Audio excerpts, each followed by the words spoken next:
Dear Pera, ikaw naman ang maghanap sa amin. Dahil sobrang pagod na kami, hanapin ka.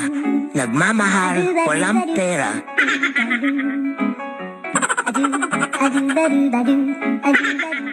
Si Catherine pinagpalit kahit mahinahon na magsalita, mabait at maganda.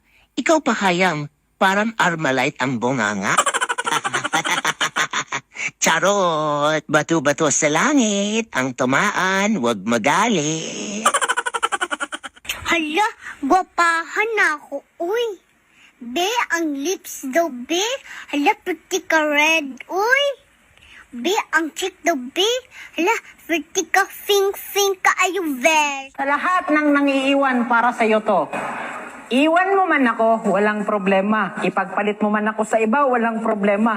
Isa lang ang alam ko. Naghanap ka man ng iba, isa lang din ang alam ko. Inalis ka ng Panginoon sa buhay ko. Kasi bakit? Sagabal ka, papunta sa pangarap ko.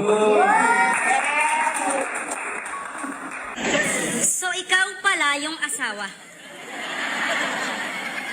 Hindi na ako magtataka kung bakit may kabit. Ganto ba naman itsura, hindi pagpapalit? Ito ay laban sa pagitan ng asawa at kirida. Isang malinis at matino at panirang kontrabida. Basta kabit masama agad. Tapos ikaw na yung perpekto. Tandaan mong hindi maghahanap ng iba kung tinuruan mong makontento.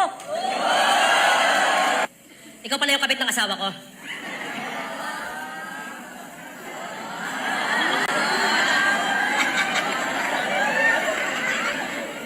Ang pangit mo.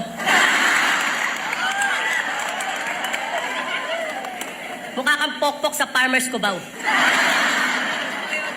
Yung nag-aabang ng laseng na bagong sahod. Ikaw yung babaeng nilalako ng babaeng bungal na mukhang parot.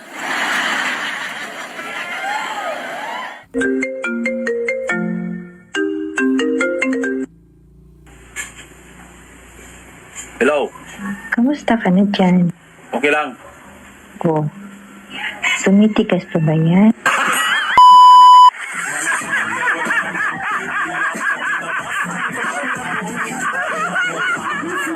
Hello, this is me. And this is my problem. Smile. Smile. This is us. Smile.